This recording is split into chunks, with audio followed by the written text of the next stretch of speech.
শ্রীমদ্ ভাগবত হচ্ছে অমল পুরাণ। অমল মানে যাতে কোনো মল নেই। মল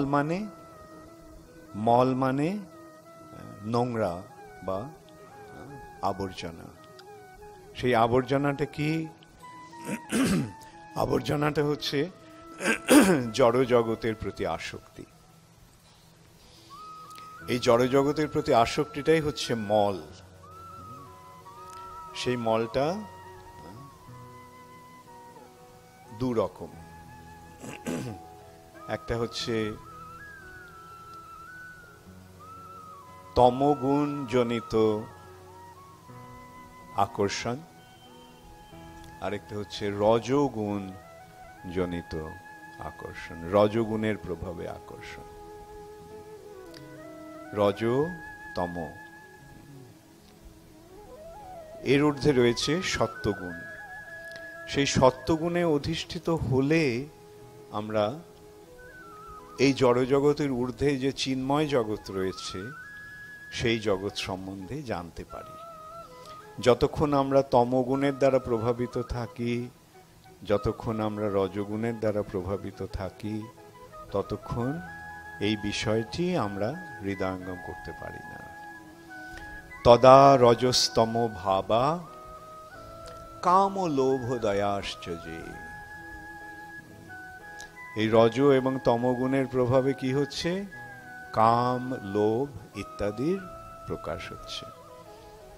অর্থাৎ কাম, ক্রোধ, লোভ, মোহ, মদ, মাৎসর্য, এই ছটি হচ্ছে জড়জগতের প্রতি আসক্তির প্রকাশ। কাম, কামের প্রভাবে আমরা জড়জগৎটাকে উপভোগ করতে চাই, বা জড়জগতের যে বিষয়গুলি যেগুলো আমাদের ইন্দ্রিয় তৃপ্তির অনুকূল সেগুলি ভোগ করতে চাই, সেটাকে বলা হচ্ছে কাম। এখন কাম যখন চরিতার্থ হচ্ছে না, কাম যখন সফল হচ্ছে না, তখন ক্রোধের উদয় হচ্ছে। কাম, ক্রোধ।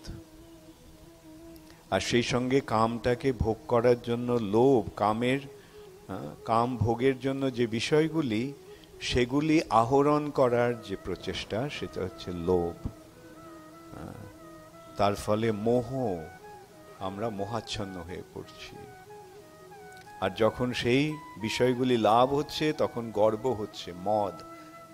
আমি কত বড়, আমার কত কিছু সঞ্চয় হয়েছে, আমি এই জড় জগৎটাকে কত সুন্দরভাবে আমি উপভোগ করার আয়োজন করেছি।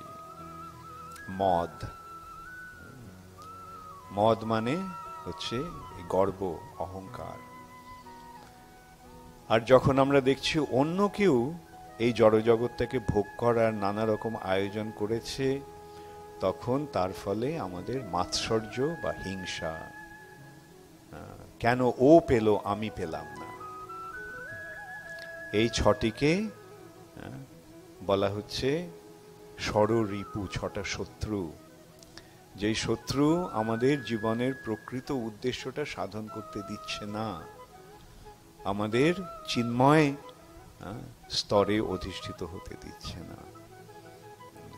তাই বলা হচ্ছে যতক্ষণ আমরা তম এবং রজগুণের দ্বারা প্রভাবিত থাকব, ততক্ষণ আমরা এই কাম, লোভ ইত্যাদির দ্বারা প্রভাবিত থাকব। কাম ও লোভ দয়াশ্চর্যে। কিন্তু আমাদের চেতনা যখন এগুলির দ্বারা প্রভাবিত না হয়ে স্থিতং সত্যে প্রসীদতি, যখন আমরা সত্যগুণে অধিষ্ঠিত হই, স্থিতং সত্যে প্রসীদতি, তখনই কেবল আমরা এই ভগবত ভক্তির তত্ত্ব বা ভাগবত তত্ত্ব হৃদয়ঙ্গম করতে পারব। চেতো এতই রণাবিদ্ধং স্থিতং সত্যে প্রসীদতি। তখন এবং প্রসন্ন মনস,